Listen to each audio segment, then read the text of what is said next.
a little bit over first quarter. Really focusing on students' grades where they're at right now, trying to catch them early, so we can give them the help and support they need with their academics to make sure they're not failing, and we're not sitting here trying to play catch up later in the year. So we're really utilizing some after school programs for kids to give them the opportunity to be more time one-on-one with teachers and that sort of thing. So we're trying to meet their needs to the best of our ability. Hmm. Well, I also know that you've had homecoming and all that stuff, all the normal kind of fall activities. How's all that gone for you? We had homecoming last week. Very good week. Kids spirit wise got into it. They use each class usually paints a board. The boards ended up real nice. Had a great week throughout everything. Um, had the bonfire all set up for a Friday night because we played on a Saturday, and the rain came and hit us on it. We had a parade set up and a bonfire set up, but the student council they overcame the adversity. They actually went ahead with the parade, even though the rain was pouring down and stuff, and it turned into a pretty unique moment. You had still a lot of community members out along the parade route. Several people came into the football stands as we went through the procedures of the bonfire with introducing court, introducing the football teams, cheerleaders, everything. So even though conditions were not prime, still you saw the bonding of the community and the support the kids have, and it was a pretty neat sight that Friday night. Unfortunately, there was so much rain that we were not able to light the bonfire, and we didn't have that going, but all the other festivities still took place, and it was pretty cool sight. We ended up having a homecoming football game Saturday.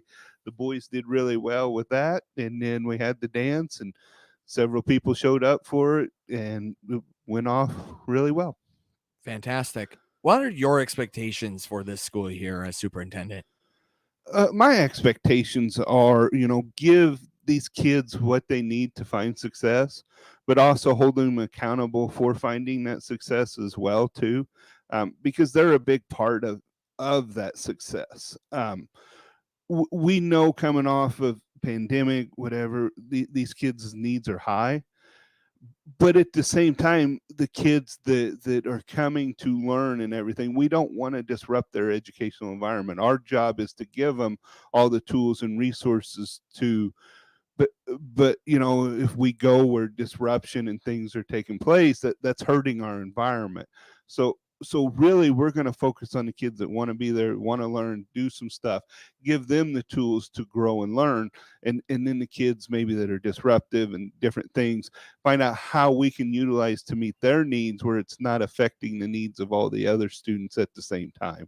So it's kind of a balancing act right now, with social emotional side of things, but also academics that we're truly there for. And we're working through it and trying to do everything we can to help every kid find somewhere to be successful. I know a lot of your focus last year, you placed it on what do these kids need so that they can be successful students? And now it's implementing that, right? Sure. I mean, last year we looked a lot of data, Mhm. looked at, kids were coming off a year and a half of different type of schooling, not in-person learning, different things. We were okay.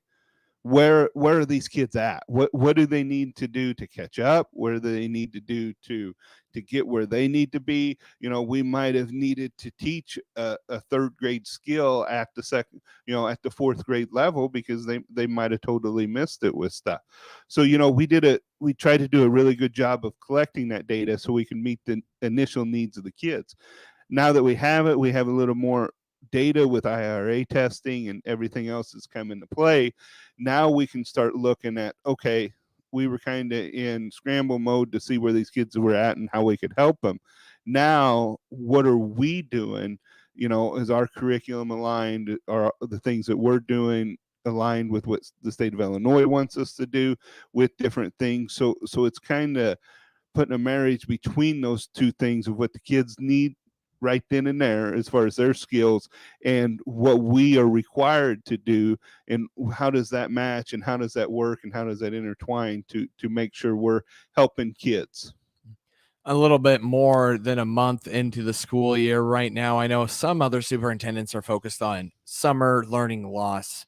What can you say about your district's summer learning retention? Even, I guess we Sure, could spin that into. we did document some of that stuff with our last PLC meeting that we talked about and different things, where they ended last year as far as testing data and where our early benchmarks were for this year. We charted some of the summer slide. Um, we have another round of testing coming up here pretty quick to see, because usually there's large gains within that first testing period, because you do have the summer slide, but once you get back into it, that initial testing probably makes it look worse than it what actually is. And once they get back into the form and hit up some of the review real quick and different stuff, it sometimes looks a lot better on that second end of it. And we did offer summer school as well to our kids to hopefully keep that from happening. So I mean, we're doing what we can with it, and we'll keep monitoring that and helping it out. How have you tried to make summer school, for a lack of a better term, more enticing for kids? I know that that's not what kids want to do, but also maybe just making it a little bit less of a quote unquote chore and something Sure. they have to do. I'm wondering if there's anything that your district has done to make Yeah, I that a mean, little at easier. the different levels, it's different. Mhm. You have your elementary and you have your junior high and high school. Junior high and high school summer schools, are geared towards kids for credit recovery more than it Mhm. is like, skills. Because in high school, it's a credit game. It's how, we have 24 credits Right. you need to graduate. Of course. Elementary, you want to pass those kids along with skills that they need, and the kids that don't have the skills, you want to try to give them in those smaller environments, different things. And I know our elementary did a tremendous job of kind of tying a theme to summer school, kind of putting with it and trying to take them on a trip, an incentive they can earn at the end of it. They did a 2-week stint where it wasn't all of their summer, where it was more come in, and do some things. So and it was trying to make it more of a fun environment than a learning environment that you can utilize because you have smaller numbers. So definitely that's the way to try to entice them to come in, is just make it the fun side of it. Make it more like a summer day camp Sure. rather than a summer school. Absolutely. Right. And yeah. Well, anything else that you'd like to say about the start of the school year before we head into a quick break? No, I mean, I say it all the time when I'm on here. I'm so grateful for the staff we got. The state of Illinois short teachers, short substitutes, short all over the place with staffing, and my staff does a tremendous job of stepping up and helping out however they can in the district, and I'm so thankful for that and so thankful for them. um, just because as a small district, we have one sub in the district right now, and that's a maybe. So I mean, teachers step up and work over and do all the different things, and again, it's so appreciative to have a staff like that. I want to talk maybe a little bit more about that here in a moment. First, a quick timeout. Your stream brought to you by Landmark of Taylorville, where you always do better with Landmark and People's Bank and Trust, where they put people first. Let's check the markets now on the RFD Radio Network. I'm Jim Taylor. Corn slightly higher, beans slightly lower, wheat double-digit higher. December corn 671 up 3.5. March corn up 3.5, 676 1/4. May corn 677 1/4 up 3 3/4. November beans 1405 3/4 down 2 1/4. January beans down 1.5, 1412 1/2. March beans 1416 down a penny. December wheat $9 even up 28 1/2. March wheat up 28, 912 1/4. October bean meal 425.30 down 80 cents. October bean oil 64.94 down 72 cents. In the livestock market, September feeders 175.20 down 50 cents. October live cattle down 50 cents, 143.07. October lean hogs 88.80 up a dime. In the energy market at this hour, November crude oil 79.94 up $1.44. Jim Taylor, RFD Radio Network. Hello, Panther fans. This is the voice of the Eastern Illinois University Panthers, Mike Brad, inviting all of our fans in Taylorville, Shelbyville, Effingham, and Eastern Illinois to listen to Panther football on your information station, WTIM, and its many platforms, AM, FM, and online. Hear the Panthers as they compete in the Ohio Valley Conference. Follow the Panthers this season on your information station, WTIM, and go Panthers. It's a weekend full of chili and fun on the Table Square. Hi, I'm Linda Allen, Executive Director of the Greater Taylorville Chamber of Commerce. And I'm Mackenzie Sneed, Chili Fest Guest Services. And we're here to invite you to a weekend packed full of food and fun at our annual Chili Fest this Saturday and Sunday. 2 days of International Chili Society judging, Chili Fest chili to buy hot or cold, entertainment on 2 stages on the square, pageants and vendors in Kids Zone, and so much more. Join us this Saturday and Sunday for 2 days of fun at this weekend's Greater Taylorville Chamber Chili Fest on the Table Square.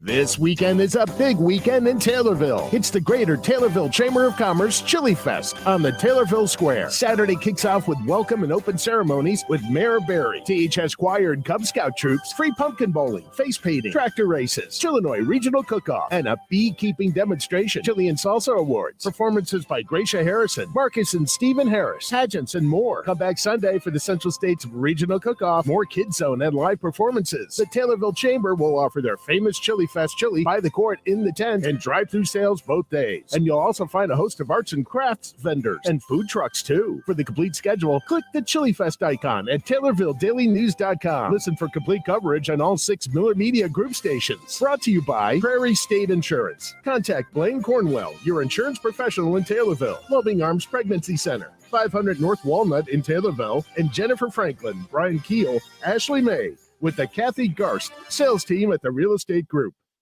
Your information station, WTIM. Welcome to the WTIM Morning Show. I'm Avery Cooper. Your stream brought to you by Landmark of Taylorville, where you always do better with Landmark. And People's Bank and Trust, where they put people first. Superintendent Chris Clark of the Kincaid South Fork School District is in studio right now. Before going to break, you talked a little bit about some employment opportunities, perhaps, for Kincaid South Fork School District. What do you have to offer here, Superintendent Clark? Yeah, we are fully staffed right now, but fully staffed is saying with utilizing some full-time subs or people that are working towards a certification in the teaching field. I know school counselor is something that a lot of schools around here have open. We continuously have it open, and it's unfortunate because when you talk about SEL curriculum and all the different things that you can do, you know, school counseling is such a big part of giving kids resources with some stuff. So just the shortage, the national and the state shortage with it really puts schools in a bind to help some of these kids with it. So getting those proper professionals in there that help. I know our old guidance counselor who moved up to assistant principal is doing a fabulous job meeting the needs of the kids, but in some sense she moved more towards a disciplinarian than a counselor in some aspects of that. So but we're making ends meet and doing all we can with it, but definitely always open looking for a school counselor. You know, current postings, we have a high school science position that is posted. We have a computer programming that's posted that the state required us to start doing as of last year, and you can't even find teachers to do what they're requiring you to do. So it's challenging, but the people we do have in place, their heart's in the right place. They're there for the kids, and they're helping kids. I mean, they're controlling their classrooms. They're you know, on top of it. They're teaching the curriculum that we have. So we're good right now with. How is your transportation situation looking? Oh, it's good. We actually got we have three buses that are on the road at any time, and we have 3 drivers behind the wheel of them. That's not me. So I bet you're glad to hear that. So yeah, and again, a couple of them's retired people that come and just help out, and so thankful for them to be doing that and working with it and giving our kids a chance to get back and forth to school. I'm not familiar with this computer curriculum that you alluded to a moment ago. Could you kind of provide a little bit of background, if you would? Sure. I mean, it's a great idea through the state of Illinois that we want to put more about computer programming, about computer science into curriculums and different things. We want that because that's where everything is going. Right. But if you don't have the people that teach it, it becomes really hard. And then diving into the curriculum a little bit more, though, it's not just about teaching necessarily a computer science or computer programming class. It's utilizing computer skills, which we've kind of already been doing. The way they sold it is a little bit different than the way the law reads.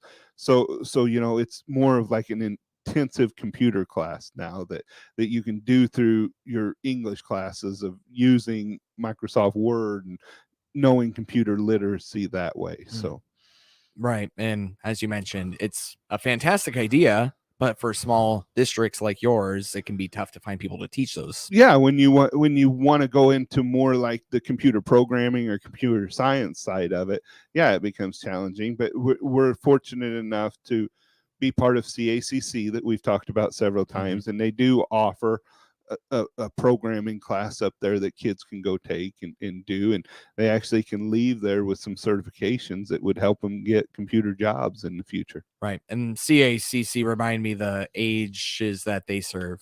Juniors and seniors. Thank you. I appreciate it. Well, with that said, what is your electronic policy typically for students?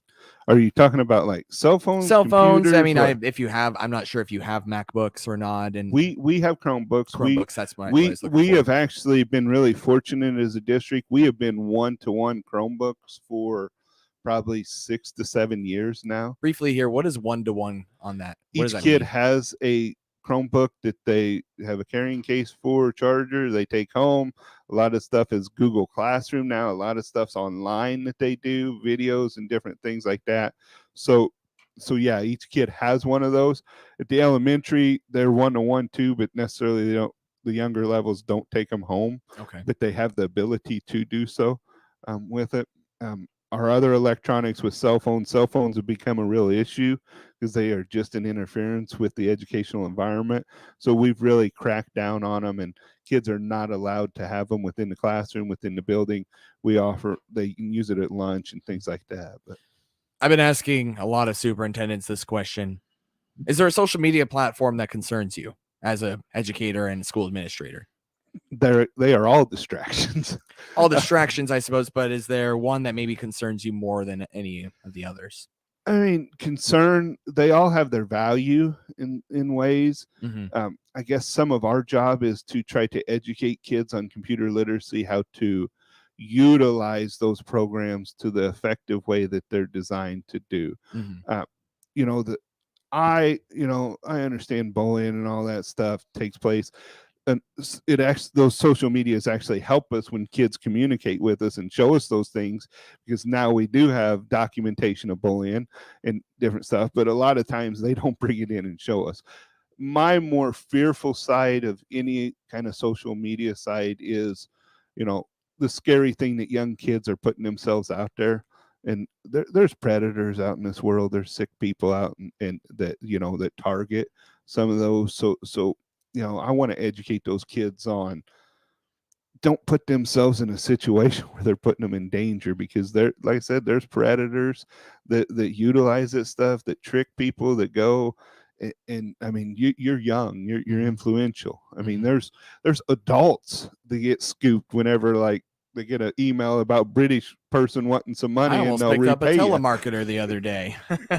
Yeah, so I mean, educating them on them for their safety purposes, because we never want to get them. And that's more the scary side of me with social media. The other stuff, if they communicate with us and they talk with us, it actually turns us into a tool to utilize against the kids to help them. Awesome. That is Superintendent Chris Clark. Thank you so much. Thank you. You have a wonderful day. The Big 870 WTIM Assumption Taylorville, 96.1 W241 CF Taylorville, 107.